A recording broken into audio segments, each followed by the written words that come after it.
ओम शांति। आज 19 सितंबर की मुरली सुनेंगे। आज बाबा ने एक चैलेंज दिया है, क्या आप स्वीकार करेंगे? पर बाबा ने बोला है कि ये कार्य बच्चों के लिए असंभव है। अब बोलो।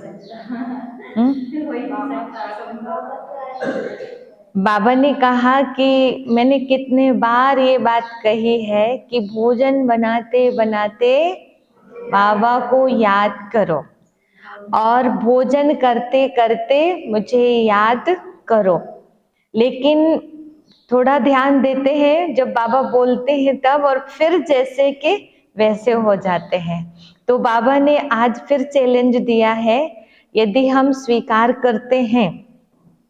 और एक बात कही बाबा ने कि यदि बच्चे भोजन में बाबा को याद कर ले तो कर्मातीत स्टेज जल्दी बन जाए। दूसरी बात बोली, आज एक बात मुरली में है कि एक दिन भी यदि कोई अच्छे से याद कर ले मुझे तो कर्मातीत बन जाए। मतलब ऐसी ऐसी बातें हैं आज कि यदि हम इन बातों को पकड़ लें और वो करना शुरू कर दें, बाबा ने कहा है वो, तो सच में हम कर्मातीत बहुत जल्दी बन सकते हैं। तो जब जब बाबा याद करने को बोले और एक दूसरे को याद दिलाने बोले, आज बाबा क्या बोलेंगे बार बार? एक तो बोलेंगे याद, क्योंकि याद ही मेन सब्जेक्ट है। कहा याद से ही विकर्म विनाश होंगे ना, पाप भस्म याद से ही होंगे, और याद से ही इस धरती पर शांति के वाइब्रेशन फैलेंगे। ये धरा स्वर्ग बनेगी योग बल से ही ना। तो जो मेन सब्जेक्ट है, चलो अब हम उस पर थोड़ा अभ्यास करते हैं। आज जब जब बाबा याद की बात बोलेंगे तब तब आप अटेंशन रखकर हाथ उठाएंगे, ठीक है? इसलिए क्योंकि अभी यहाँ पर हम बार बार उसकी प्रैक्टिस करेंगे तो घर जाकर याद रहेगा बाबा ने बोला क्या, हमने किस वजह से बार बार हाथ उठाया है, ठीक है? तो याद करने को बोले तो हाथ उठाएंगे, और एक दूसरे को याद दिलाने बोले तो एक दूसरे को देखेंगे कि बाबा क्या बोल रहे हैं, ठीक है? और उस समय आंतरिक स्थिति कैसी होनी चाहिए? बिल्कुल कनेक्शन जुड़ जाए और सच में यथार्थ रूप से याद जो कहते वो हो जाए। मैं आत्मा अपने बाबा निराकार बाबा को मन बुद्धि से, बुद्धि रूपी नेत्र से देख रही हूँ और उनके साथ अंदर से जुड़ गई हूँ। वो अभ्यास भी अभी करना है, ठीक है? तो आज की मुरली में भी ये अभ्यास हो गया तो बहुत सारा जो है वो जमा हो जाएगा, और फिर यही अभ्यास सारे दिन करना है। तो चलिए अब हम बाबा के डायरेक्ट महावाक्य सुनते हैं। बाबा ने कहा, मीठे बच्चे याद के पुरुषार्थ से ही कर्मातीत बनेंगे। कोई भूलेंगे नहीं। हाँ, जब भी याद बोले तो आपको हाथ उठाना ही है, भले ही वो बार बार आए, इसलिए कि प्रैक्टिस हो जाएगी ना। याद के पुरुषार्थ से ही कर्मातीत बनेंगे, इसलिए कभी अपने को मियां मिट्ठू नहीं समझना। इसलिए कभी अपने को मियां मिट्ठू नहीं समझना। याद के बल से, याद के बल से अंदर में जो कमियां हैं उन्हें निकालते रहना, उन्हें निकालते रहना।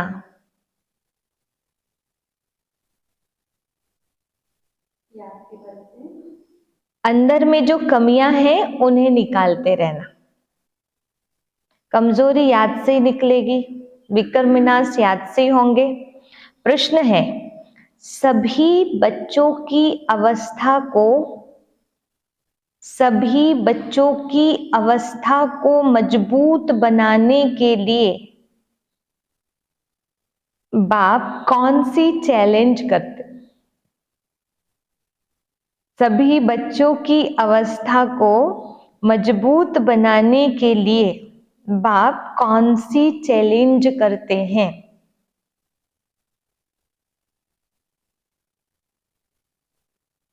उत्तर है बच्चे भोजन बनाते हुए पूरा समय याद में रहकर दिखाओ। भोजन बनाते हुए पूरा समय याद में रहकर दिखाओ। यह बाप बच्चों को चैलेंज करते हैं।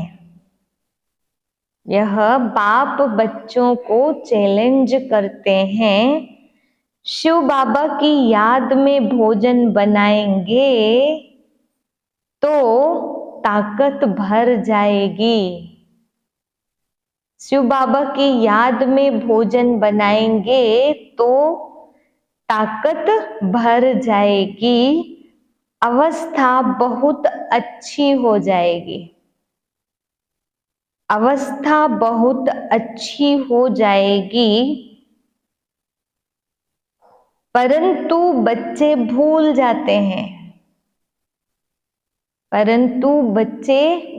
जाते हैं।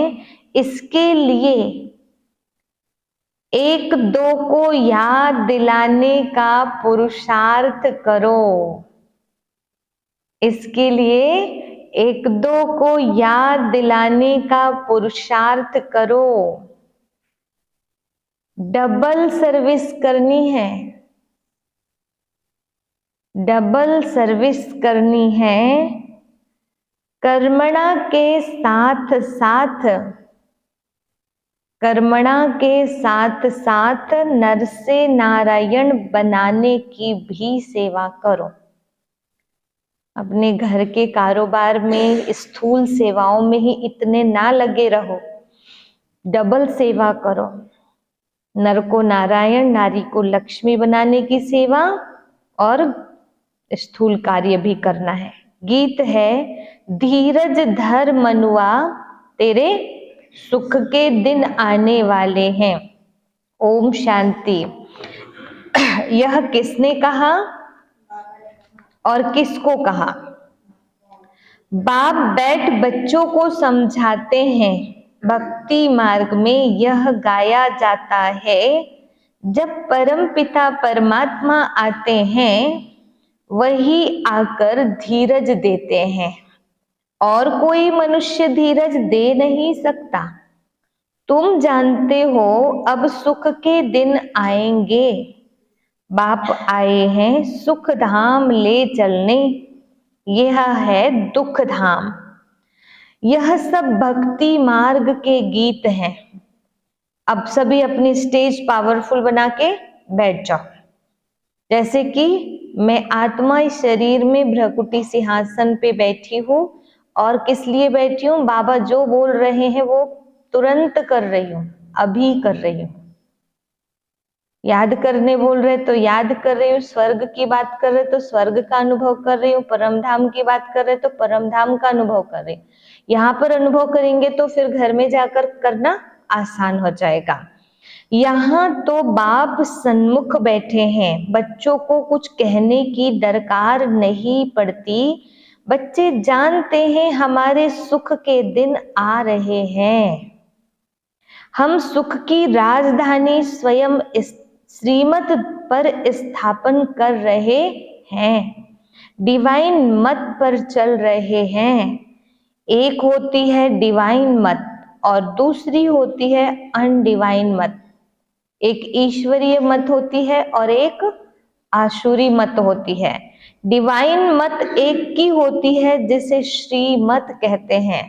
अनडिवाइन मत माना आसुरी पतित मत, डिवाइन मत माना दैवी पावन मत।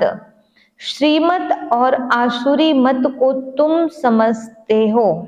डिवाइन कहा जाता है पावन को और अनडिवाइन कहा जाता है पतित को। यह है ही पतित दुनिया। अभी सब कैसे हो गए हैं? अनडिवाइन। तो हमको क्या करना है? श्रीमत लेनी, डिवाइन मत लेनी, ताकि हम डिवाइन बन सके। कोई भी पावन मनुष्य है नहीं। पावन मत देने वाला एक ही पतित पावन बाप है। उनको सब याद करते हैं पावन सृष्टि सतयुग को। पतित सृष्टि कलयुग को कहा जाता है। यहाँ सब है ही अनडिवाइन। जब हाथ उठाते हो तो थोड़ी देर याद में रह करके उठा के रखो, ठीक है।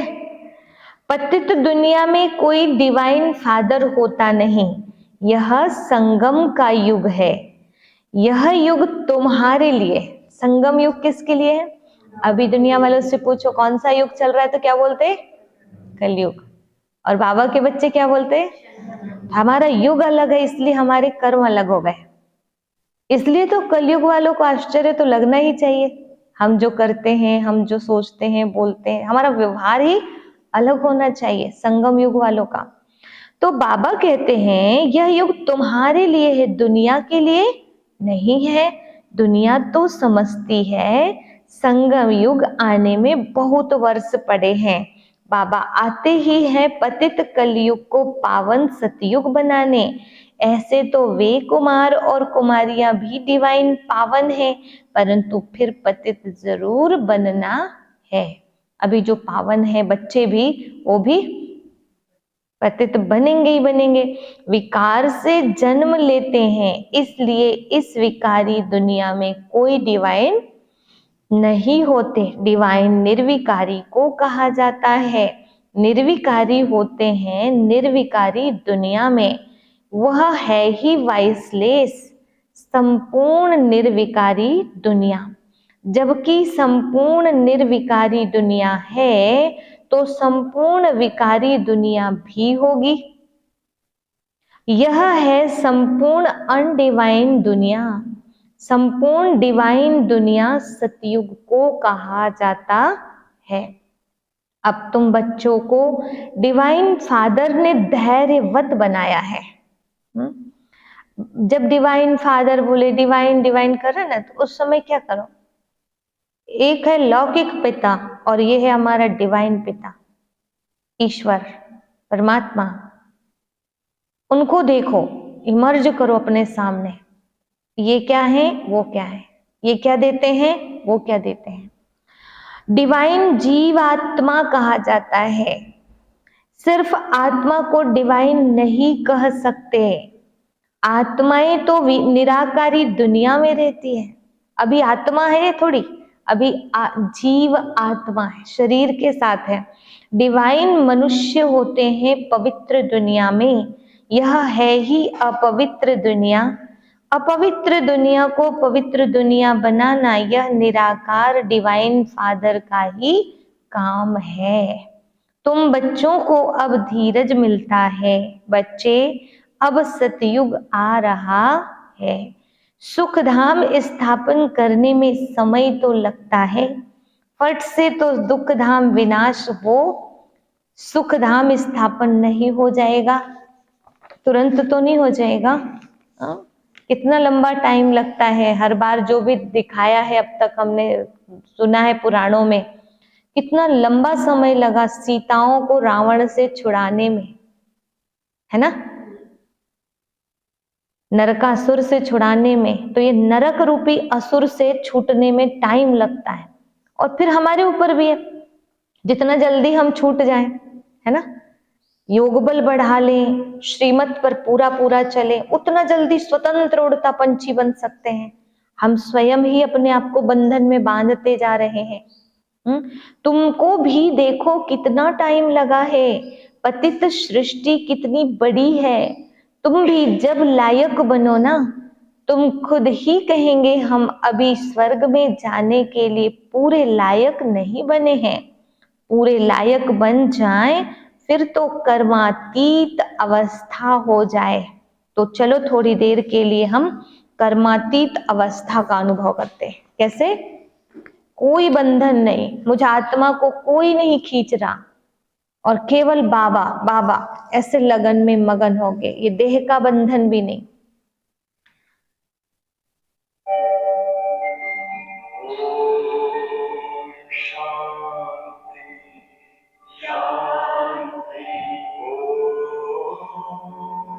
शांति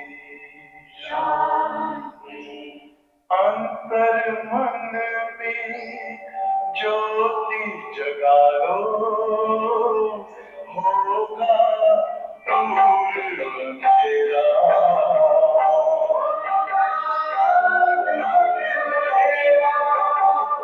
शिव का कर लो ध्यान, आरा पावन पुण्य सवेरा।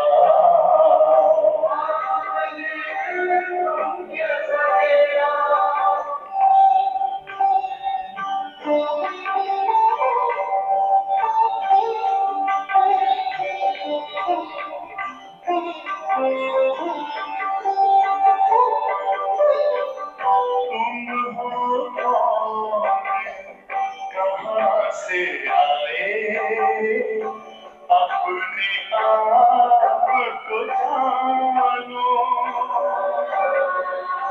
राजयोग के द्वारा अपना वर्ण पिता पहचानो। इसी राजपथ पर चल कर तुम पालो अपना बसेरा।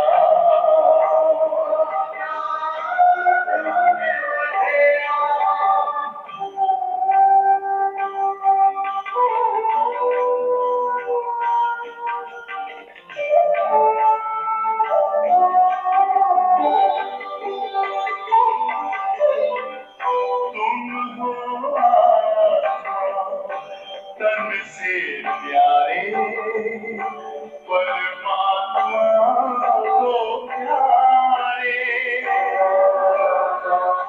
दिव्य गुणों को धारण करके योगी बनो दुलारे। ज्योति बिंदु ही तोड़ेगा ये माया मोह का घेरा।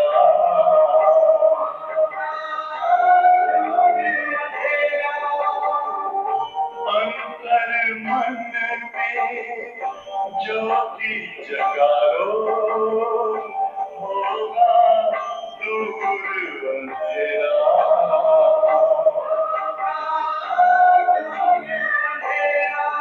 ओम शांति, ओम शांति,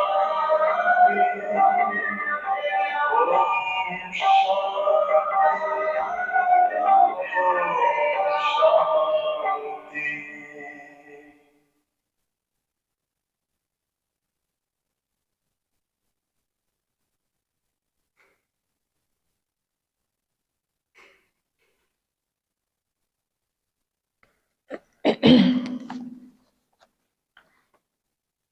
बाबा ने कहा पूरे लायक बन जाए तो फिर कर्मातीत अवस्था हो जाए, परंतु देह अभिमान बहुतों में होने के कारण समझते हैं हम तो संपूर्ण बन गए हैं, हमको श्रीमत की दरकार ही नहीं, इसलिए याद नहीं करते हैं।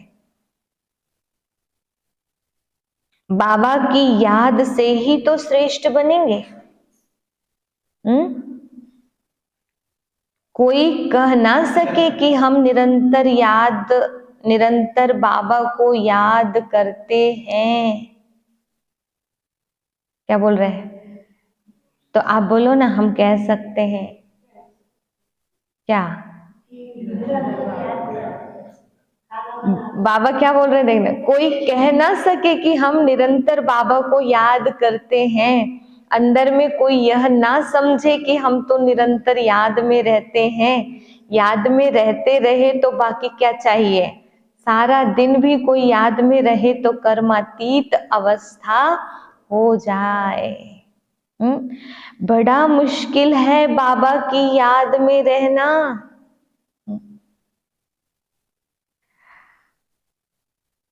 अभी याद के लिए हाथ उठाने बोल रहे हैं, ये तो बाहर की चीज है।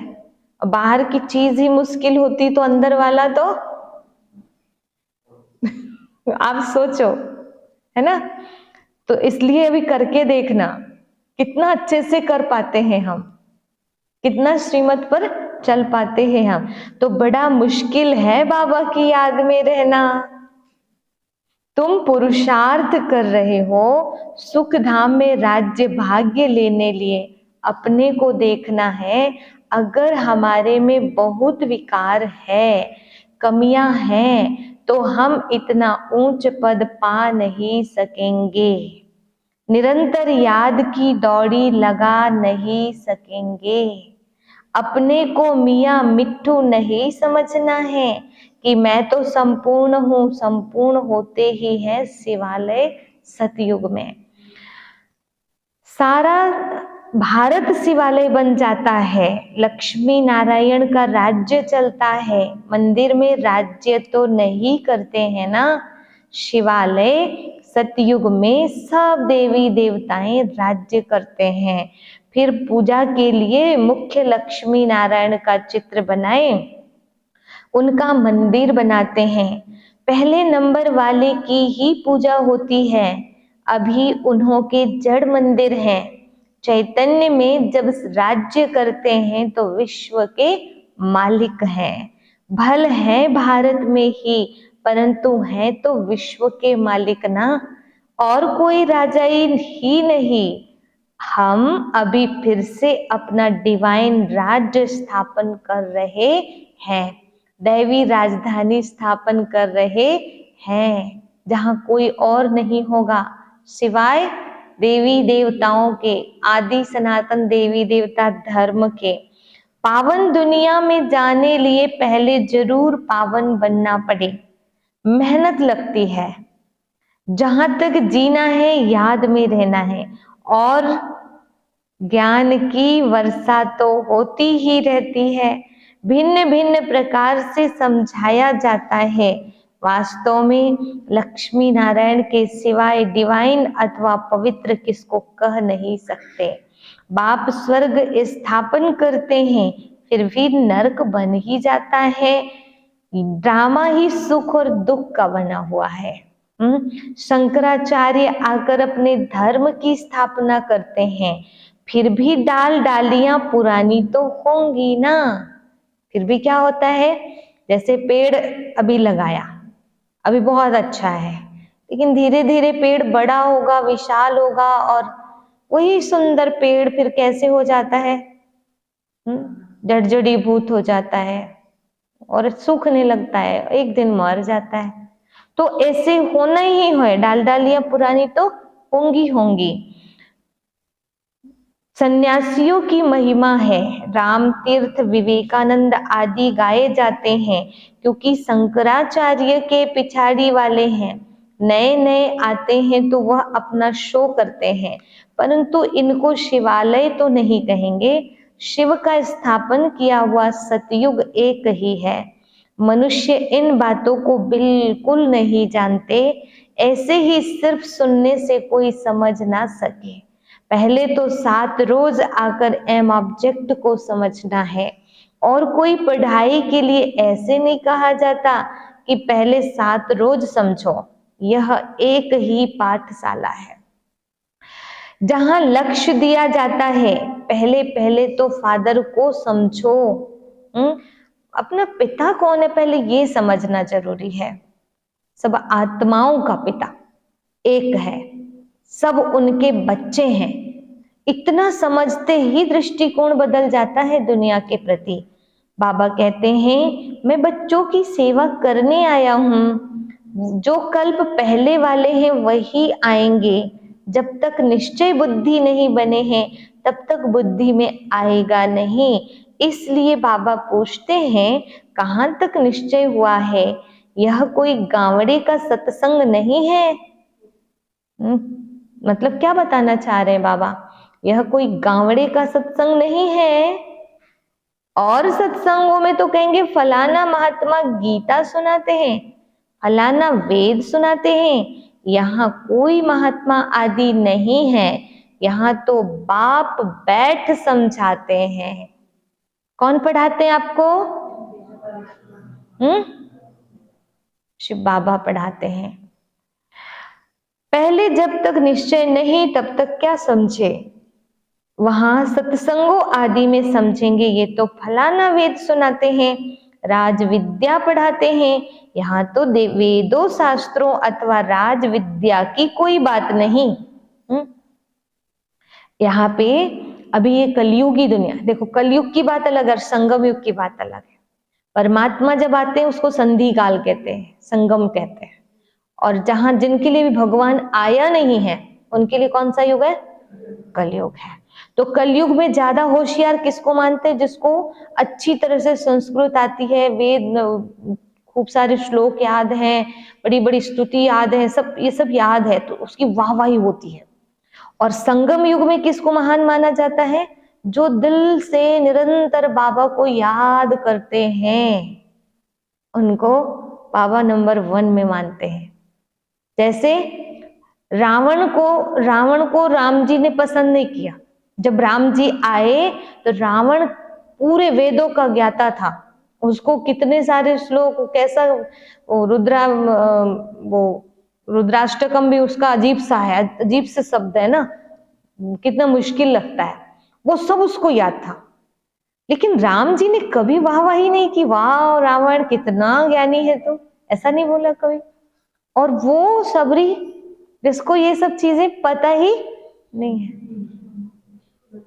जो दिल से बस कब आओगे, आ जाओ, फूल बिचारी श्रद्धा भावना वो दिखाई दे रही है ना, तो वो पसंद आई भगवान को। तो भगवान किसको पसंद करते हैं ये भी बड़ा महत्वपूर्ण है। बाबा कहते हैं तुम जानते हो, इसलिए बोल रहे मियाँ मिट्टू मत समझना कि ज्ञान हो गया हमारे अंदर तो हम बहुत होशियार है, नहीं, हम योग कितना अच्छा करते हैं और कराते हैं ये मेन चीज है। अनुभूति कितनी अच्छी करते हैं और कराते हैं ये मेन चीज है। ज्ञान तो कोई भी छोटा बच्चा भी देखो आजकल कितने श्लोक बोलते हैं, इसलिए ये कोई भी कर सकता है। बाबा कहते हैं यहाँ तो वेदों शास्त्रों अथवा राज विद्या की कोई बात नहीं, तुम जानते हो बाबा इन द्वारा पढ़ा रहे। जब तक यह नहीं समझा है तो क्या करेंगे, और ही वायुमंडल को खराब कर देंगे। यहाँ तुम्हारे में भी ऐसे नहीं है सब शिव बाबा की याद में सुनते हैं और समझते हैं। कैसे सुनना है वो सीखना है पहले। मैं आत्मा इन भ्रकुटी सिंहासन पे बैठ के बाबा के महावाक्य सुन रही हूं और निरंतर बाबा सुना रहे हैं, ये याद है मुझे। ऐसी स्थिति बना के रखो, यहां पर ये प्रैक्टिस करो। यहां तुम्हारे में भी ऐसे नहीं है कि सब शिव बाबा की याद में सुनते और समझते हैं। शिव बाबा ब्रह्मा द्वारा पढ़ाते हैं, नहीं, शिव बाबा की पढ़ाई है, यह कुछ भी समझते नहीं, बड़ा मुश्किल को यथार्थ रीति समझते हैं, पढ़ाने वाला शिव बाबा है। यह याद हो तो सारा दिन बुद्धि में रहे, हम स्टूडेंट हैं तो नंबर 1 चले जाएं। कौन कौन नंबर 1 आना चाहते हो, अंदर से इच्छा है नंबर 1 आने की?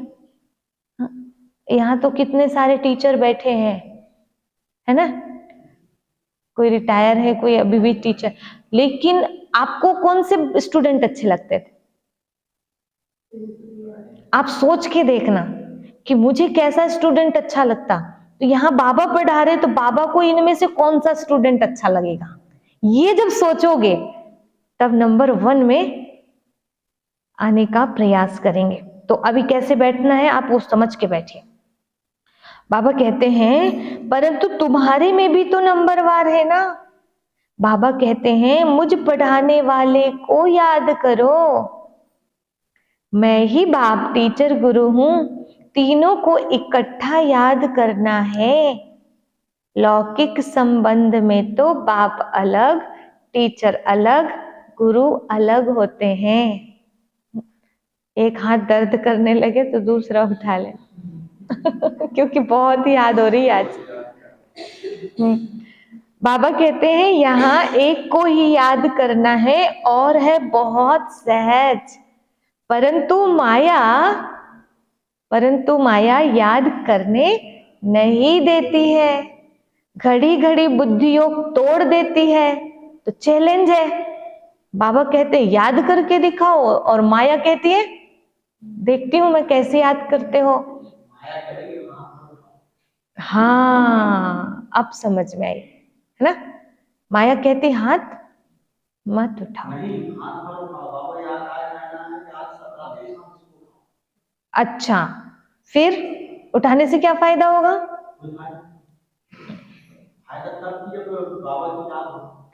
तो जैसे हाथ उठाए वैसे ही मेरी बुद्धि कहाँ चली जानी चाहिए?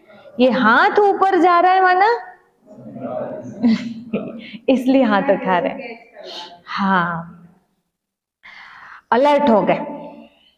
बाबा कहते हैं यहां एक को ही याद करना है और है बहुत सहज, परंतु माया याद करने नहीं देती, घड़ी घड़ी बुद्धि योग तोड़ देती है। तुम बच्चे आपस में बैठते होंगे, समझो कोई मशीन चलाते हैं अथवा मक्खन निकालते हैं, तो शिव बाबा को याद कर मशीन चलाते हैं। आज कोई भी काम करेंगे तो कैसे करेंगे? शिव बाबा की याद में बाबा के यज्ञ के लिए मक्खन निकाल रहा हूं, निकाल रही हूं बोलते बाबा तो कोई भी हो, आत्मा में जो जो मान लो। चलो, क्या शिव बाबा की याद में बाबा के यज्ञ के लिए मक्खन निकाल रहा हूं? कितनी खुशी की बात है, यज्ञ के लिए भोजन बनाता हूं, खुशी होती है ना। परंतु फिर घड़ी घड़ी भूल जाते हैं, फिर पुरुषार्थ करना पड़े खुद का। एक दो को याद कराने का, क्या बोला था? एक दो को याद कराने का पुरुषार्थ कराने वाला चाहिए। आज घर में ना एक दूसरे से हम जिसके साथ भी रहे थोड़ा याद दिलाना है। शिव बाबा याद है, भोजन पे भी थोड़ा इशारा करना है, याद दिलाओ ना। यह यहाँ जो बैठे वो तो समझ जाएंगे लेकिन जिन्होंने मुरली नहीं सुना है वो, उनको बोलोगे आप तो कहेंगे ये क्या बोलते रहते हो। तो उनके तरीके से बोलना, ऐसे नहीं बोलना, वो जैसा समझ पाए वैसे बोलना। तुम्हारी अवस्था बहुत अच्छी हो जाए, परंतु ऐसा होता नहीं है। ब्रह्मा भोजन को की तो बहुत महिमा है, परंतु जब आत्मा शिव बाबा की याद में रह बनाए, शक्तियों का ऐसा भंडारा हो। भंडारा किसका हो? शक्तियों का। याद में रह भोजन बनाए तब तो शक्ति मिले, वह भी शक्तियों की बुद्धि में नहीं आता है। नहीं तो पुरुषार्थ करें, बाबा को तो दिल होती है अपने हाथ से शिव बाबा को याद करते भोजन बनाओ, ये बाबा। नहीं तो कैसे, मैं तो बूढ़ा हो गया हूँ, कहाँ अब ये सब करूंगा। पर शौक था कि मैं शिव बाबा को याद में रह के भोजन बना के खिलाऊं, प्रैक्टिस करनी है। देखो याद ठहर सकती है। बाबा चैलेंज करते हैं, जो भी भंडारे में है कोशिश करो। बाबा जानते हैं 1 घंटा भी याद नहीं कर सकते बाबा जानते हैं 1 घंटे भी याद नहीं कर सकते। मतलब बाबा बार बार ऐसे क्यों बोल रहे हैं?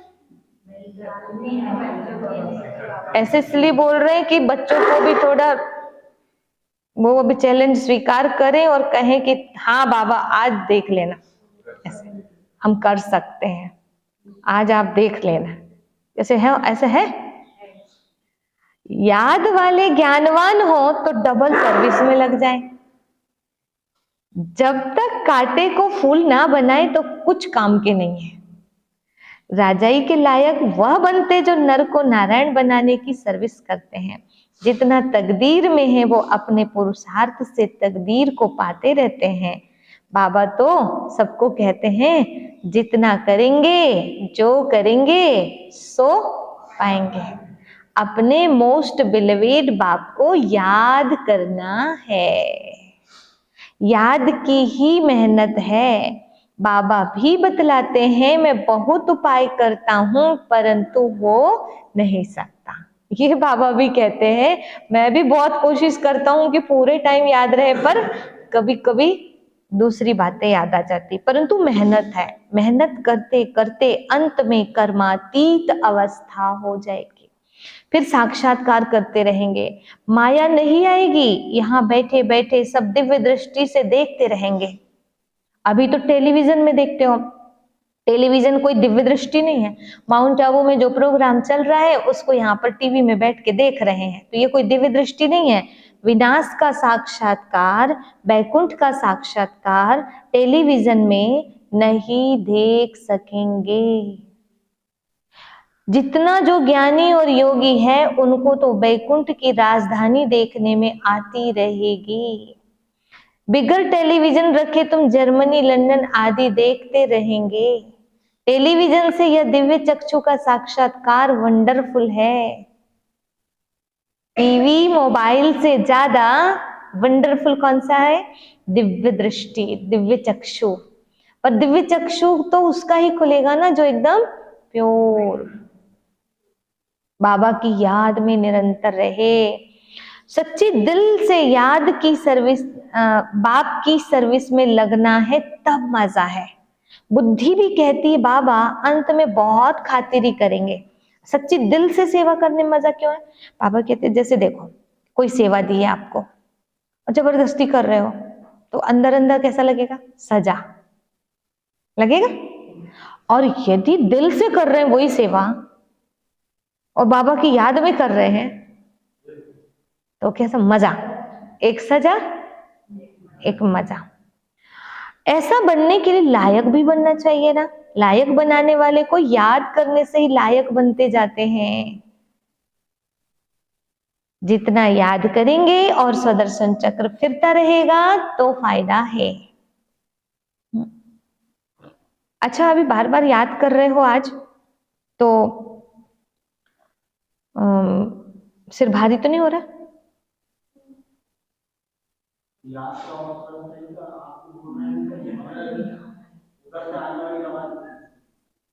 हाँ हम जो बोल रहे हैं वो ऐसा लग रहा है बाबा बोल रहे हैं। बाबा की आवाज, आपका कनेक्शन बाबा से जुड़ गया है। जुड़ गया? कौन सुना रहा है? किसको सुना रहे हैं? जीवात्मा, डिवाइन आत्मा। कौन सुना रहे? Divine father. आज की मुरली से करो ना अभ्यास। मुझे डिवाइन फादर सुना रहे हैं, डिवाइन जीव आत्मा को सुना रहे हैं और मैं आत्मा नर से नारायण बन रही हूँ। मैं याद कर रही हूँ बाबा को, पापों को जला रही हूँ। ऐसे जितना याद करेंगे सुदर्शन चक्र फिरता रहेगा तो फायदा है। बीज को याद करने से झाड़ भी याद आ जाएगा। यह बातें सिवाय तुम्हारे कोई भी समझ ना सके। अपना दिव्य चक्षु को खोल के रखो और याद दिव्य चक्षु से वो देखो बाबा, बाबा मुझे क्या क्या दिखा रहे हैं। इस याद और ज्ञान से हम इतना जमा करते हैं, वहां यह पता नहीं होगा कि ये कहाँ से वर्षा मिला है।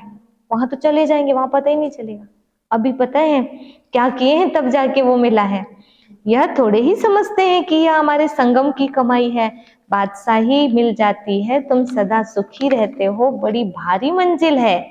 अभी तुम डिवाइन बनते हो, डिवाइन दिव्य आत्मा। ऐसे चेहरे से बताओ दिव्य आत्मा, यहाँ से दिव्य गुण बिखर रहे हैं। सारी दुनिया अनडिवाइन है, तुम मनुष्य से देवता डिवाइन बन रहे हो। मनुष्य को देवता बनाने वाला एक ही गॉड फादर है। फादर अक्षर कहना बड़ा सहज है। कोई भी बूढ़ा बुजुर्ग देखेंगे तो उनको बाबा व पिताजी कहेंगे। बूढ़ा बूढ़े को देखेंगे तो भाई समझेंगे, छोटे बड़े को देखेंगे तो पिता समझते हैं। निराकार बाप को का तो कोई को पता ही नहीं है, सिर्फ कह देते हैं गॉड फादर।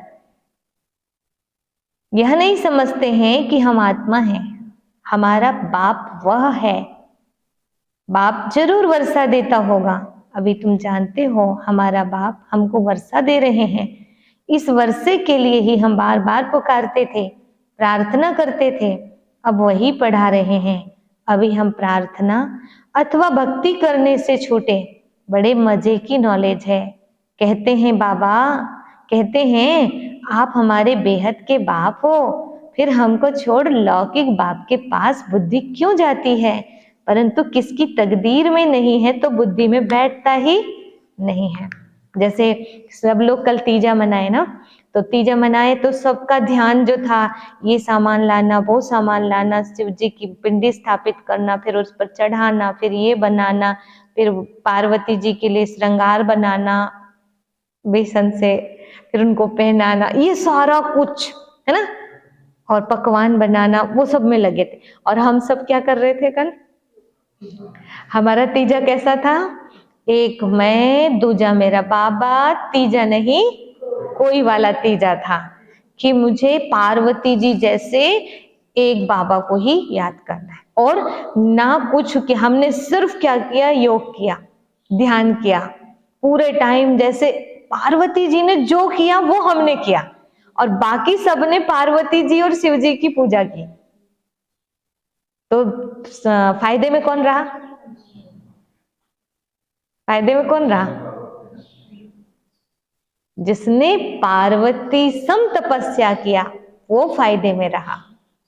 बाबा कहते हैं तो बाबा क्या करे? क्यों नहीं? तकदीर बनाते हो, तकदीर में ही नहीं है तो योग नहीं लगता है, ऐसे बोल रहे हैं। तो बाबा भी क्या करे? अब तकदीर में ही नहीं है, तकदीर बनाने में तो कोई को मना नहीं है ना, तकदीर में नहीं है तो बाबा को छोड़ देते हैं। फिर माया बिल्ली बुद्धि में घोटाला डाल देती है।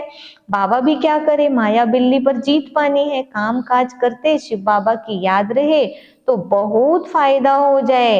1 मिनट भी याद करने से बड़ा फायदा हो सकता है। 1 मिनट लगातार याद करने से भी बहुत फायदा हो सकता है। 1-2 को सावधान करो, फिर कोई माने या ना माने, बाबा युक्तियां बहुत बतलाते हैं। अच्छा, मीठे मीठे, अब देखो बाबा बोल रहे हैं आपको, मीठे मीठे सिकिलधे बच्चों प्रति माता पिता बाप दादा का याद प्यार और गुड मॉर्निंग। रूहानी बाप की रूहानी बच्चों को नमस्ते। हम रूहानी बच्चों की रूहानी बाप दादा को याद प्यार, गुड मॉर्निंग और नमस्ते। सार है 1-2 को, अब मत उठाइएगा हाथ, अब लिखिए आप। 1-2 को बाबा की याद दिलाने का पुरुषार्थ करना है। हाँ, जो नहीं लिख रहे वो उठा सकते हैं। 1-2 को बाबा की याद दिलाने का पुरुषार्थ करना है। बाप, टीचर, सतगुरु तीनों को साथ साथ याद करना है। बाप, टीचर, सतगुरु तीनों को साथ साथ याद करना है। कैसे करेंगे? ये मेरे बाबा हैं, ये मेरी पालना कर रहे हैं, पर ये मुझे पढ़ाते भी तो हैं, मेरे टीचर भी हैं, और ये वरदान भी देते हैं, सदगति करते हैं, मुक्ति दिलाते हैं, ऐसे तो सतगुरु भी है। भोजन बनाते व खाते समय याद में जरूर रहना है। भोजन बनाते व खाते समय याद में जरूर रहना है। जैसे मैंने सुना, ऐसे देखा भी है, जैन परिवार जो होते हैं ना, उनमें भंडारे के अंदर प्रवेश भी करते तो दूसरे वस्त्र पहन के प्रवेश करते हैं। जब साध्वी लोगों के लिए भोजन बनाते हैं ना, तो उस समय वहां पर वस्त्र भी दूसरे पहनते हैं, ऐसे नहीं प्रवेश, किसी को प्रवेश नहीं करने देते हैं। वहां पर मौन रहकर, ऐसा बहुत सारे विधि विधान रहते हैं। तो महान आत्मा के लिए जो भोजन बनता है उस पर इतना ध्यान देते हैं। तो जो खुद महान आत्मा हो वो खुद अपने लिए बनाए तो कैसे बनाएगा? और आपके बच्चे महान है कि कैसे हैं? तो उनके लिए आप बना रहे हो तो कैसे बनाओगे? वैसे बनाएंगे ना। आजकल की मम्मियां क्या करती पता है? 7 बजे टिफिन देना है ना बच्चे को, तो उठ के सीधे बिस्तर से किचन में जाती हैं और बना देती हैं और जा भैया। ऐसी मम्मियां हैं, अपने बच्चों को बर्बाद कर रही हैं। एक माँ होती थी, हाँ एक माँ होती थी जो अपने बच्चे के लिए कितना त्याग करती थी, और आज की माँ डिवाइन नहीं बना रही बच्चे, और फिर वो बच्चा जब बिगड़ता है तो उसका परिणाम उसी माँ को भोगना पड़ता है।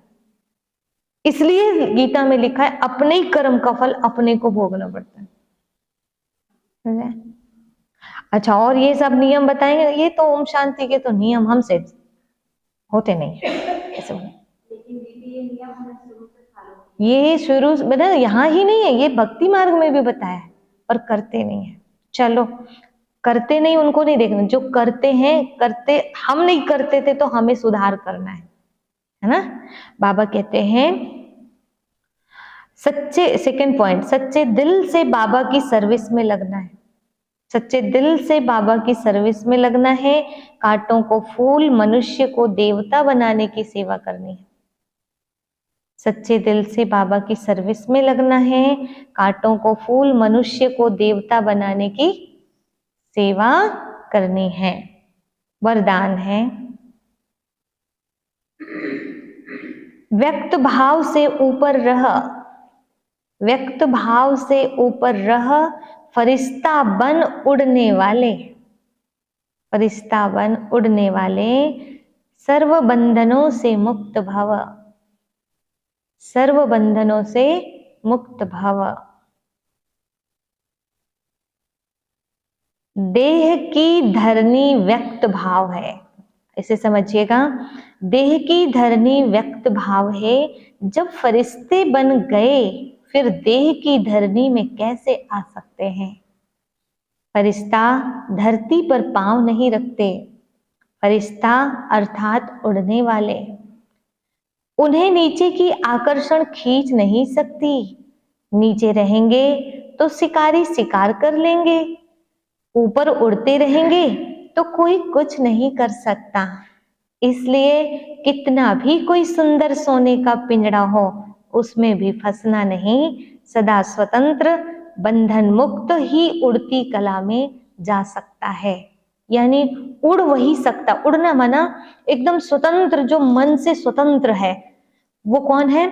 जैसे किसी कोई व्यक्ति है या कोई बात है जो अपने माइंड में घर कर गई है, वो व्यक्ति बार बार याद आता है तो वो खींचता है अपने तरफ, ना बाबा की मुरली सुनने देता है और ना योग करने देता है, खींचता है बार बार।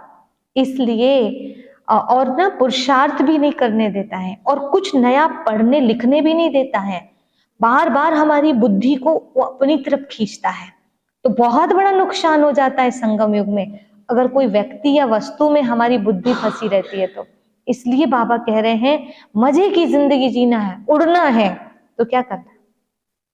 आज एक गृहस्थी माता इधर आके बैठती है तो यहाँ बैठती भी है तो उसको घर याद आता है, बच्चे याद आते हैं। ये तो अब रेगुलर आ करके आपकी आदत बन गई है, नहीं तो घर से निकलना मुश्किल है, और निकल भी गए तो बुद्धि वहीं अटकी पड़ी है।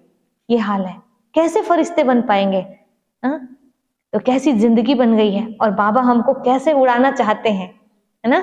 तो इसलिए थोड़ा निकलो, थोड़ा समझो, मुक्त बनो, फंसो मत। स्लोगन है असंभव को संभव कर सफलता की अनुभूति करने वाले ही, असंभव को संभव कर सफलता की अनुभूति करने वाले ही सफलता के सितारे हैं। तो यही था असंभव आज के लिए, पूरे टाइम बाबा को याद करना, पूरा भोजन होते तक याद करना, बनाते तक याद करना। तो ये असंभव है, अभी क्या करना है? असंभव को संभव कर सफलता की अनुभूति करने वाले ही सफलता के सितारे। आज बहुत मजा कब आएगा रात तक, बहुत अच्छा कब लगेगा? जब आज बाबा ने जो कहा है, जो चैलेंज दिया है, उसे हम स्वीकार करें कि बाबा आज आपने बोला है ना कि याद नहीं कर पाओगे भोजन करते तक, आज मैं वो करके दिखाऊं। आज सारे दिन याद करना है, ठीक है? तो आज ये चैलेंज स्वीकार करो, करके दिखाओ, और सफलता के सितारे बनो। ओम शांति।